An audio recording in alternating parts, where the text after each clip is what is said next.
안녕하세요. 지금살이 살림꾼 한결입니다. 오늘은 요한복음 제8장 21절에서 30절의 말씀을 통하여 지혜로운 인생 30번째 시간 같이 한번 고민하면서 나눠보기 원합니다. 여러분, 어떤 인생이 지혜로운 인생일까요? 지혜로운 인생은 첫째 23절의 말씀 보니까 너희는 아래에서 났고 나는 위에서 났으며 라고 말씀하고 있어요. 지혜로운 인생의 첫 번째 특징이 있다면 나는 하나님께서 보내서 이 땅에 온 존재라고 하는 사실을 깨닫고 사는 인생이 지혜로운 인생이에요. 내가 하나님께서 나를 보내서 이 땅에 왔다라고 하는 그 의식이 충만하셨던 분이 바로 예수 그리스도죠.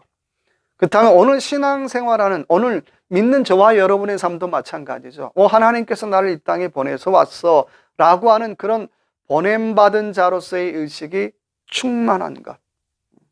그럴 때 우리는요, 작은 일 하나 해도 이거 아버지 일 하는 거야, 이거 하나님의 일을 하는 거지, 이게 내가 지금 하늘의 일을 하는 거야 라고 하는 그런 자부심과 긍지를 갖고 살게 되더라는 거예요. 하나님께서 나를 이 땅에 보내셔서 왔다라고 하는 그 의식이 충만하지 않으면 우리는 여전히 세상같이 세상 것만 쫓다가 시간을 다 웨스트하더라는 거예요. 더 넓은 집, 더 좋은 차, 더 좋은 잡, 더 높은 명예. 근데 그렇다고 해서 얼마나 만족이 있을까요? 물론 어느 정도 만족은 있겠죠. 근데요, 그 마지막은 너무나 쓸쓸하더라고 하는 것입니다. 오늘 저와 여러분의 인생의 시간을 어떻게 보내는가를 한번 질문해 보시면 좋을 것 같아요. 50세부터 인생을 바꿔야 된다라고 하는 책이 있더라고요. 그 책의 내용을 보니까 저에게 감동을 주는 내용 중에 하나가 50세부터 뇌를 정리하라 라는 표현이 있더라는 거예요. 와, 50세부터 내 뇌를 정리하라는 거예요. 나의 부정적인 생각, 나의 안 좋은 생각들을 어떻게 자꾸 정리하고 내보내라는 거예요. 근데 가만히 보니까 제가 50세가 넘어 보니까 생각도 더 많아지고요, 고민도 더 많아졌어요. 좀 단순하게 좀 긍정적인 마인드 갖고 살아야 되는데 더 복잡해지더라는 거예요. 내 정리를 못하고 살더라는 거예요. 정말 어떻게 살아가는 게 지혜로운 삶인가 참 많이 고민하게 돼요. 여러분, 50세부터 내 생각을 한번 정리해 보십시다. 공자는 지천명이라고 얘기했는데 내가 하늘의 뜻을 아는 때잖아요.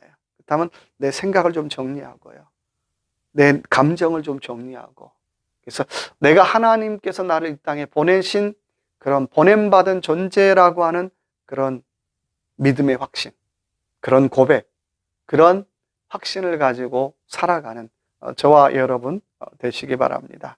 두 번째 지혜로운 인생이 있다면 오늘 말씀 보니까 24절에 보니까 그러므로 내가 너희에게 말하기를 너희가 죄 가운데서 죽으리라 하였노라. 그러나 너희가 만일 내가 그인 줄 믿지 아니하면 너희가 죄 가운데서 죽으리라. 두 번째는 백조의 꿈을 포기하지 말라는 것입니다. 여전히 세상의 가치를 가지고 살아가는 사람은 이게 죄인지 세상 말로 똥인지 된장인지 구분 못하다가 어떻게 해요? 시간 웨스트하고 가더라는 거예요. 그러나 늘 하나님께서 나를 이 땅에 보내셨다라고 하는 그런 믿음의 고백이 있는 사람은 항상 영적으로 백조의 꿈을 꾸죠. 하늘의 꿈을 꾸죠. 아버지의 꿈을 꾸더라는 거예요. 우리가 미운 오리 새끼 얘기 잘 알잖아요. 늘 그 버림받은 그 백조가 오리 틈에 놀다가 하늘로 날아가는 백조를 보면서 와 부럽다, 와 부럽다, 저렇게 나도 저런 백조가 되어봤으면 좋겠다. 근데 사실 누가 백조였어요?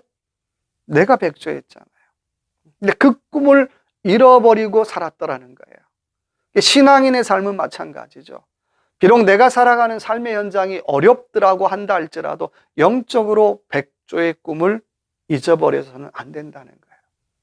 저부터도 쉽게 하는 얘기가 다들 남들도 그러는데 마음은 원이지만 육신이 연약하여, 참 그럴듯한 핑계잖아요. 비록 살아가는 삶의 현실은 어렵지만 우리는 백조의 꿈을 포기해서는 안 된다는 것입니다.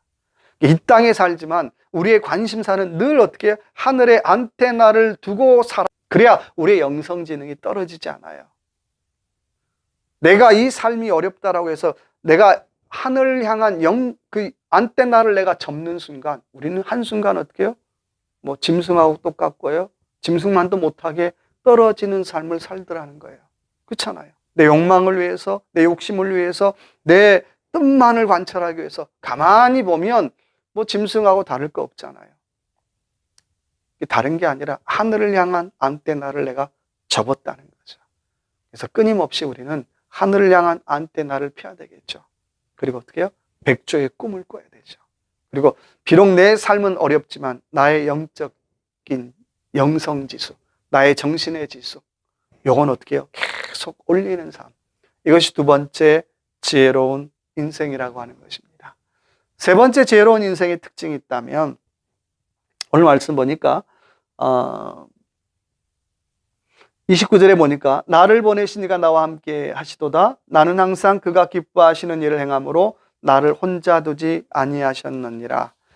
세 번째는 하나님 아버지가 기뻐할 만한 일을 하라는 것입니다. 다른 말로 말하면 인류를 위해서 밥값하라는 거예요. 좀 표현이 그렇지만 목사는 목사로서 밥값을 해야 되고요. 또 성도는 성도로서 밥값을 해야 돼요. 월급 얘기하는 거 아니고요. 하나님께서 이 땅에 나를 보내신 그 밥값을 하고 살라는 거예요. 근데 우리는 어떻게 해요? 그 밥값을 못하고 살 때가 참 많아요. 내가 밥값하는 것이 뭡니까? 라고 질문한다면 오늘 말씀 보잖아요. 아버지가 기뻐할 만한 일을 하는 것이 밥값하고 사는 거예요. 목사는 교회에서 아버지가 기뻐할 만한 일을 할 때까지만 밥값하는 거예요. 아버지가 기뻐하지 않는다면 그건 밥값하는 거 아니죠. 성도도 마찬가지예요. 아버지가 기뻐할 만한 일까지가 밥값이라는 거예요. 그거 아니면 밥값하는 거 아니라는 거예요. 내가 열심히 일해서 내가 월급 받아서 했으니까 밥값해야지. 아니에요. 천만의 말씀이에요.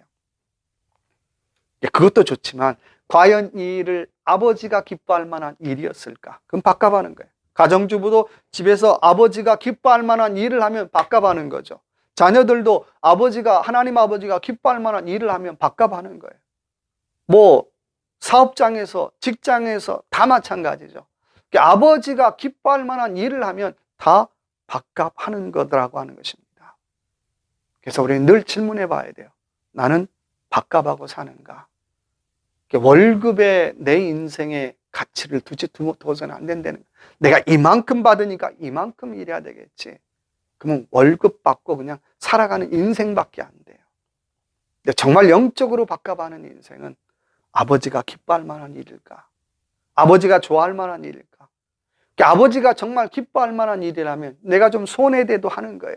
시간이 웨스트 되는 것 같아도 하는 거예요. 내가 이익이 없는 것 같아도 하는 거예요. 이유는 아버지가 기뻐할 만한 일이기 때문에. 정말 그 일 하는 사람이 지혜로운 인생이에요. 근데요, 말씀 보니까 나는 항상 그가 기뻐하는 일을 행함으로 나를 혼자 두지 아니하셨느니라. 내가 정말 아버지가 기뻐할 만한 일을 하면요, 하나님 나 어떻게 해요? 혼자 두지 않는데요. 하나님 나와 always 함께 하신다는 거예요. 영적으로 임마누엘 하신다는 거예요.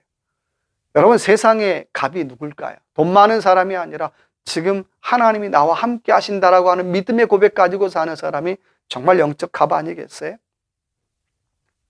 그 사람이 정말 지혜로운 인생 아니겠어요? 비록 세상에 많은 것은 갖지 못해도 그 사람이 지혜로운 인생이잖아요. 그래서 이 한 주간도 저와 여러분의 삶 속에 정말 하나님이 기뻐할 만한 일, 그리고 다시 한번 영적으로 백조의 꿈을 포기하지 말고 하나님이 좋아할 만한 일, 하나님이 젓가락질 갈 만한 일, 그 일을 행하는 그런 저와 여러분의 삶이 되시기 바랍니다. 감사합니다.